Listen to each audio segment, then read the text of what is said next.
Hello everybody, this is ELIZ-SHA Keating from WisdomSeekers.net. This is my logo, Phoenix Rampant, Phoenix Rising. Where that is, that's where you'll find us. And as for the energies, I don't think they've relaxed too much since yesterday. So it probably will be the same kind of reading as it usually is.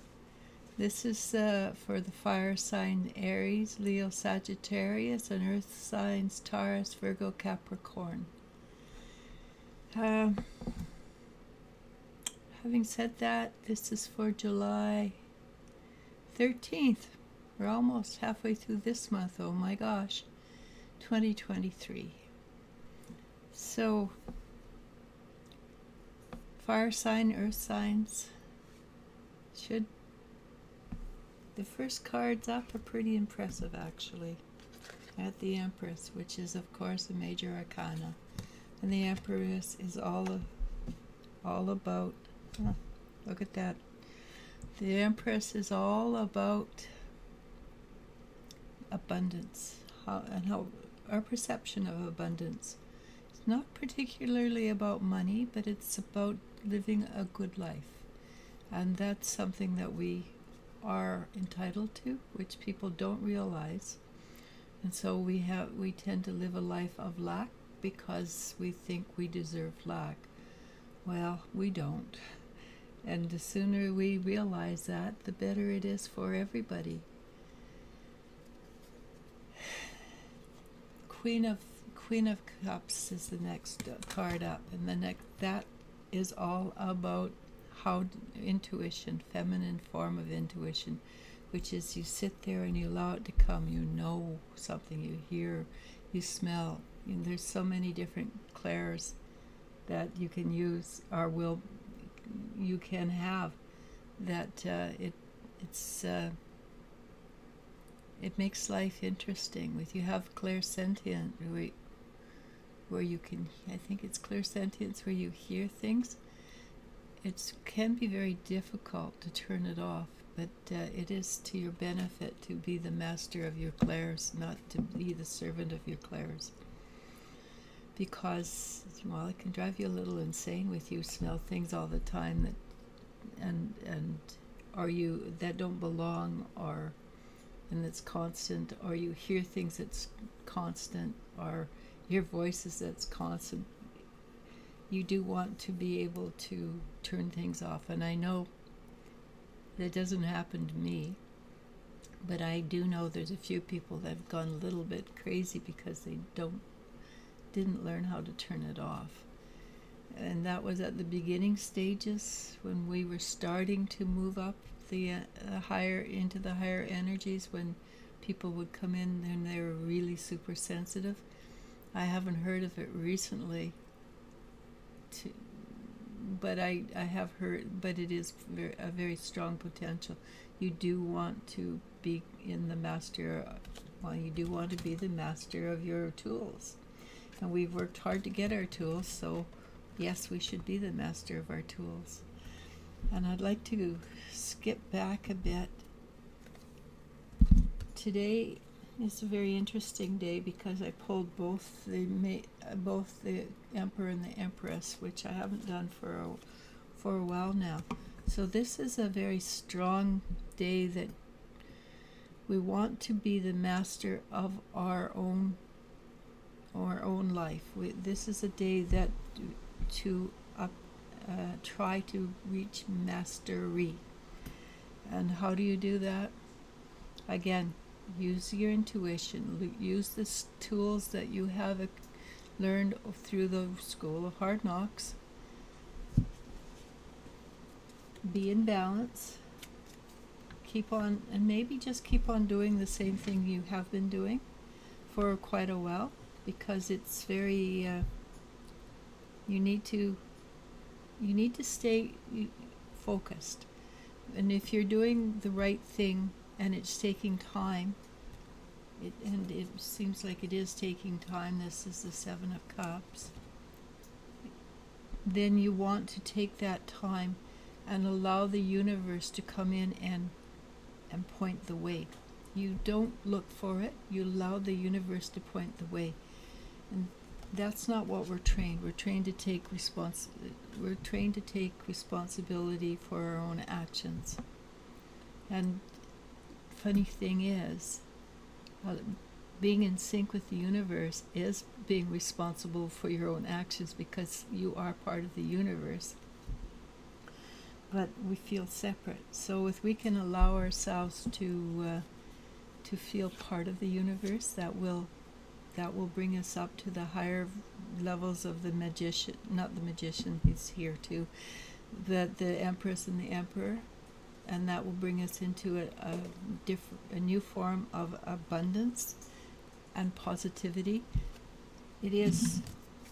Today is a very big day, I guess. With you've got the Emperor and the Empress, it's a big day for masculinities, but it's a big day for balance. And that's what the balance we're talking about is, and that's why we've got the Emperor. We've got the Chariot, which is also a major arcana. They're all saying the same thing today. Be in balance. Be mindful of who we are. Allow ourselves to grow and be strong, and know our boundaries, which I know that sounds really funny when I'm saying allow the universe to lead you, but the truth is we are part of the universe. We're a microcosm of the macrocosm, of etc., etc. We are in essence, if you take us and nothing and everything else vanishes, we still have the universe within us. We are still everything and nothing. So if we can allow ourselves to be this convoluted energy, and at the same time, because we live in this dimension, have our boundaries. No, I will not allow you to cross the boundary to inflict your beliefs on me. No, I will. I just simply say no to this. Even though they have very pushy ways of getting your attention, sometimes we just have to say no. And then sometimes we want to go and say yes. That also is a keeping in balance, being able to say no and being able to say yes. That is a huge balance thing. But allow the universe to support you. Again, we live in a free will universe, so please don't forget to ask for support and help. Allow yourself to shift and change. It is time that we move into new energy. Well, it isn't. It's not like we have a choice. The new energy is coming in, whether we like it or not, because enough of us have said yes, that it is coming in. So now we want to play in that playground. We don't want to play in the lower dimensional playground. We want to move into the higher dimensional playground. And again, of course, it's going to be work. Everything so far has been.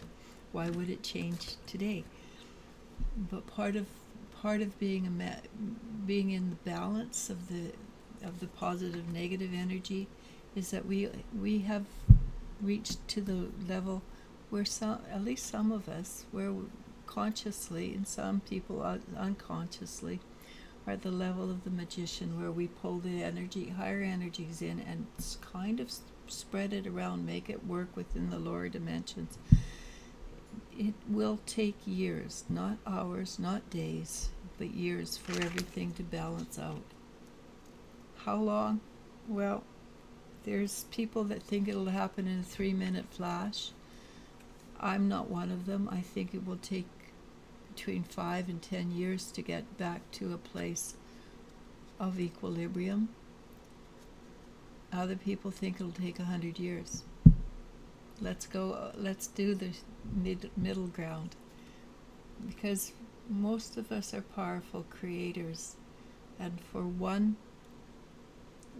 powerful creator, we're equal to 30 something. I think it's between 32 to 38 non-powerful creators. So with you with you realize that 24% of the earth is awake. That's pretty darn high if you multiply that by 38, right? So we need to be powerfully strong and sure of ourselves. Know that our power center is not there to have it be ego-driven, but there to work with others when they need it, how they need it. Don't be rigid. Basically, that's all it is. Allow yourself to visualize a future that's wonderful and great. And I think it's a good choice. If not for us, for our children, or our children's children. We want to live in a world that is wonderful. And the prophecy is that we're moving into 1,000 years of good magical times. Golden years. Golden years would be fun. So for those of us who have to die and come back, we want the golden years, so let's do it, all right? Namaste, namasko. Love you, and you I do love. Bye.